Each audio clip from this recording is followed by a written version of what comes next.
اس اندھیری قبر میں جب لوگ قبرستان سے آ جاتے ہیں، عجیب و غریب آوازیں مردے کو سنائی دینے لگتی. دفنانے کے بعد تھوڑی دیر بیٹھ جاؤ قبر کے پاس کہ اس تنگ و تاریک کوٹھری میں پہلی بار اس کو ڈالا گیا ہے. زندگی بھر کبھی اتنے چھوٹے گڑھے میں نہیں سویا. قدر گھبراہٹ ہوتی ہے، بہت گھبراہٹ ہوتی ہے. یہ مت سمجھنا کہ مردے کو اب کچھ پتا نہیں چلتا. یہاں قرآن پاک پڑھتے وقت تمہارے اندر رقت طاری ہو تو سمجھ لینا ایمان بھر گیا ہے. قرآن کی یہ صفت بتائی گئی، وَإِذَا تُلِيَتْ عَلَيْهِمْ آيَاتُهُ زَادَتْهُمْ إِيمَانًا.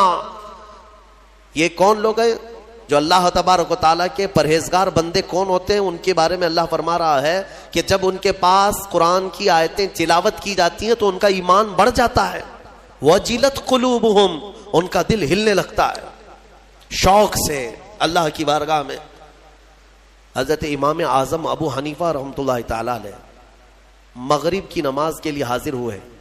صرف قاری قرآن نے اذا زلزلت الارض زلزالہا یہ سورہ پڑھی، اتنا رونے لگ گئے، اتنا رونے لگ گئے. اس میں قیامت کا ذکر ہے کہ یاد کرو کس چیز کو؟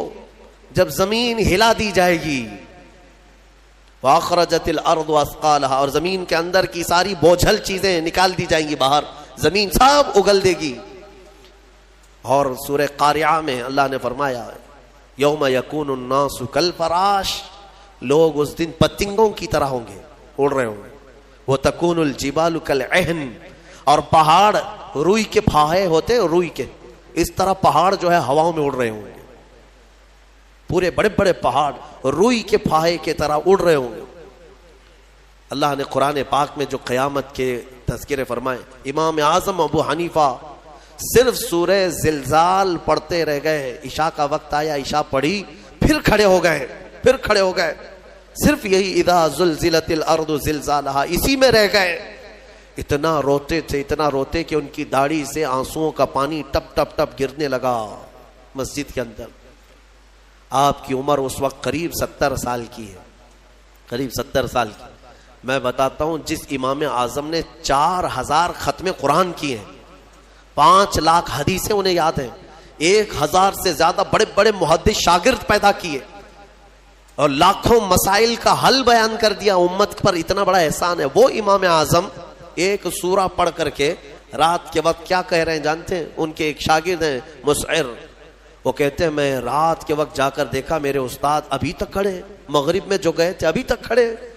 آدھی رات گزر گئی تو وہ دروازہ کھول کر پیچھے کھڑے ہوئے تو امام اعظم ہاتھ پھیلا کر یوں رو رہے تھے اللہ کی بارگاہ میں کہ اے مولا، قیامت کے دن اگر ابو حنیفہ کی بخشش ہو گئی تو تعجب کی بات ہے، ورنہ مجھ جیسا آدمی بخشے جانے کے قابل نہیں. امام اعظم کہہ رہے ہیں میری بخشش ہو گئی تو تعجب کی بات ہے، جس نے 4000 ختم قرآن کیے ہوں. اور پھر یوں کہتے ہیں مولا میرے پاس بخشے جانے کے لائق کچھ ہے نہیں سوائے سفید داڑھی کے، اور تو نے فرمایا ہے کہ سفید داڑھی والے کو عذاب دینے میں مجھے حیا آتی ہے، مولا میری سفید داڑھی کو دیکھ کر مجھے معاف کر دینا. یہ قرآن میں محو ہونے والوں کا انداز ہے. اور ہمارے ہاں برسوں ہو جاتے ہیں ہم خوف الہی سے نہ روتے ہیں نہ ہی ہمارے جسم ہلتے ہیں. ہمیں کس چیز کا غرور ہے؟ ہمیں کس چیز سے اتراؤ ہے؟ کیا ہے ہمارے پاس؟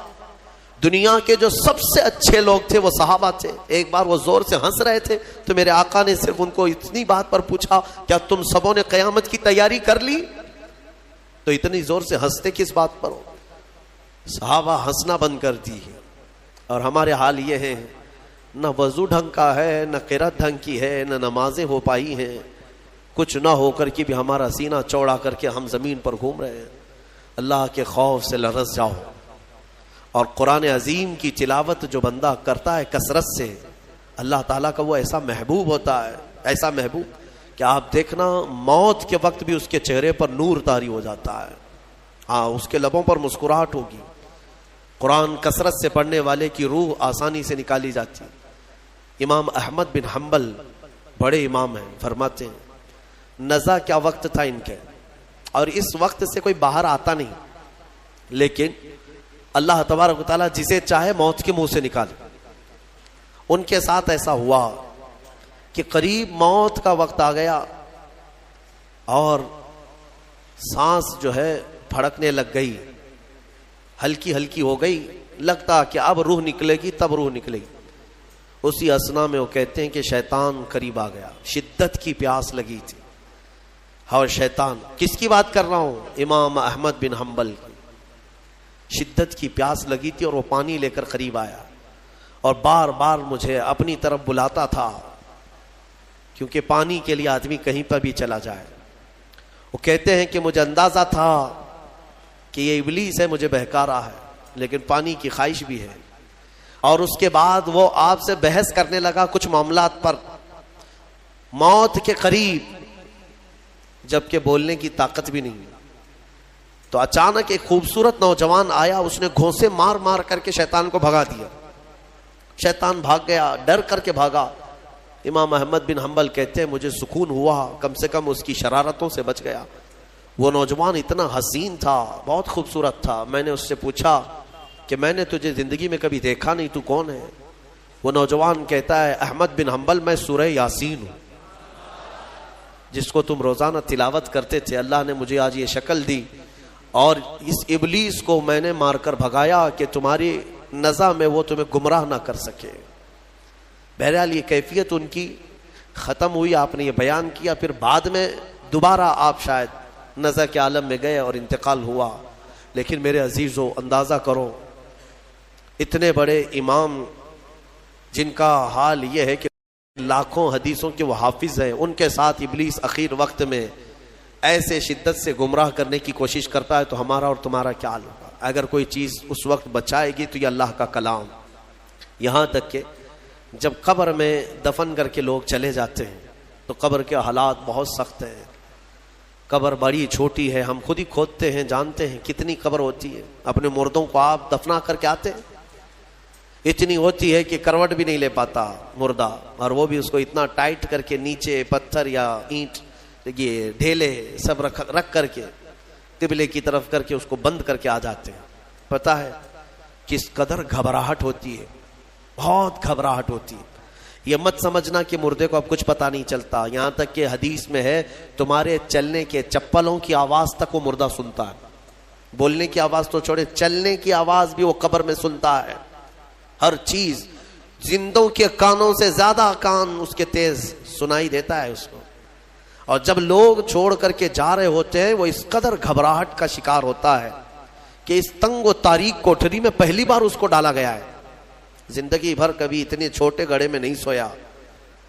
ہاں، اب حضور پاک صلی اللہ علیہ وسلم نے فرمایا ہے، رشتہ داروں کو بھی کہا ہے کہ دفنانے کے بعد تھوڑی دیر بیٹھ جاؤ قبر کے پاس کہ اس کی گھبراہٹ کم ہو۔ لیکن کون بیٹھتا، کون ہے؟ سب کو اپنی جلدی ہے۔ عزیز لوگ بھی نہیں بیٹھتے، نکل آتے ہیں، بھائی ہوں، باپ ہوں، بیٹے ہوں، سب نکل کر کے آ جاتے ہیں، اللہ ماشاء اللہ۔ لیکن اس اندھیری قبر میں جب لوگ قبرستان سے آ جاتے ہیں، عجیب و غریب آوازیں مردے کو سنائی دینے لگتی ہیں، زمین ہلنے لگتی ہے اور دونوں جانب سے دباتی ہے زمین۔ میرے آقا صلی اللہ علیہ وسلم نے فرمایا ان ضغطۃ القبر حق، قبر کا جھٹکا دینا حق ہے، ہر ایک کے ساتھ ہوگا۔ صحابی رسول سعد بن معاذ کے بارے میں حضور نے فرمایا ان کو قبر دبا رہی تھی۔ قبر سب کو دبائے گی، لیکن کچھ کو ایسے دبائے گی کہ ان کی ہڈی پسلیاں الگ ہو جائیں، اور کچھ کو محبت سے دبائے گی۔ لیکن فرمایا کہ قبر جو ہے اس وقت اندھیری اور پھر عجیب و غریب آوازیں، تنہائی الگ، کوئی نہیں ہے قریب، کوئی نہیں ہے۔ اس وقت کچھ لوگوں کی قبر میں ایسا ہے کہ اچانک ایک نورانی شکل کا نوجوان سرانے کے پاس آ کر بیٹھتا ہے اور کہتا ہے میں تیرا دوست ہوں، تو گھبرا مت، میں تیری دوستی نبھانے آیا ہوں۔ مردہ پلٹ کر کے دیکھتا ہے، پوچھتا ہے تو کون ہے؟ تو کہتا ہے میں اللہ کا کلام قرآن پاک، قرآن مقدس رفیق بن کر، انیس بن کر قبر میں آتا ہے۔ میرے عزیزو، اس قرآن سے محبت کرو، اس قرآن سے محبت کرو۔ مجھے افسوس ہوتا ہے رمضان میں بھی کچھ لوگ ایسے ہیں جو قرآن سننا نہیں چاہتے، ان کو سال میں ایک بار ہی تو موقع ملتا ہے، ان موقعوں کو بھی گنوا دیتے ہیں، بازاروں کی زینت بنے رہتے۔ بازار کتنے بازار کرو گے، کتنے، سال بھر تو بازار کھلا ہے، کیا یہ تراویح پھر رمضان کے بعد ملنے والی ہے؟ ضائع کر دیتے ہیں. ایک تو تم حافظ قرآن ہو نہیں, قرآن گھر میں پڑھتے نہیں, ایک حافظ تمہارے ہاں آ گیا سنانے کے لیے اللہ کا کلام, اس کے لیے بھی پیچھے بھاگ جا رہے ہو. تو گویا کہ تم قرآن کے ساتھ بہت ناانصافی کر رہے ہو. قرآن کو پیٹ پیچھے ڈال چکے, اس کے حقوق نہیں ادا کرتے. گھروں میں جا کر کے دیکھو تو بہت اونچے طاق پر اس کو رکھ دیا ہے. قرآن پر تو اتنی دھول جمع ہوتی ہے کہ اتنی دھول نہ فریج پر نہ ٹی وی پر. ٹی وی اور فریج اور واشنگ مشین تو روز صاف ہو جاتے ہیں, قرآن پاک پر ہاتھ بھی نہیں لگتا. کیوں قرآن کے ساتھ یہ دوہرا سلوک ہے؟ یہی تو ہے میرے عزیزو, درس قرآن اگر ہم نے نہ بھلایا ہوتا, یہ زمانے نے زمانہ نہ دکھایا ہوتا. شاعر نے بہت اچھے انداز میں کہا, درس قرآن کو اگر ہم نے نہ بھلایا ہوتا, یہ زمانے نے زمانہ نہ دکھایا ہوتا. یہ سارے ہمارے اندر ہیں. اٹھو, آج بھی تمہارے پاس وقت ہے, قرآن کو پڑھو, سیکھو. اور میں کہتا ہوں آج کے دور کے مسلمان, سخت پکڑ ہوگی تمہاری. تمہارے پاس یہ عذر بھی نہیں ہے کہ اللہ کی بارگاہ میں کہیں گے کہ مولا پڑھانے والا کوئی تھا نہیں, سیکھنے کا کوئی ذریعہ تھا نہیں. آج تمہارے ہر ایک کے ہاتھ میں موبائل ہے, قرآن ہے, سینکڑوں قاریوں کی قرت ہے. انٹرنیٹ صرف گانے سننے کے لیے نہیں, قرآن سیکھنے کے بھی وہاں ذریعے موجود ہیں. پورے عالم بننے کے مدرسے چل رہے ہیں آن لائن, قرآن پڑھانے والے پڑھا رہے ہیں. لیکن اب عذر تمہارے پاس کچھ بھی نہیں رہے گا. کیا کہو گے کہ ہمارے ہاں کوئی عالم نہیں تھا, کوئی حافظ نہیں تھا, پڑھنے کا موقع نہیں ملا؟ نہیں, تمہاری سخت پکڑ ہوگی. تمہارے پاس سب تھا, تم نہیں چاہتے تھے قرآن پڑھنا, تم نہیں چاہتے تھے. میرے عزیزو, قرآن کی طرف آ جاؤ.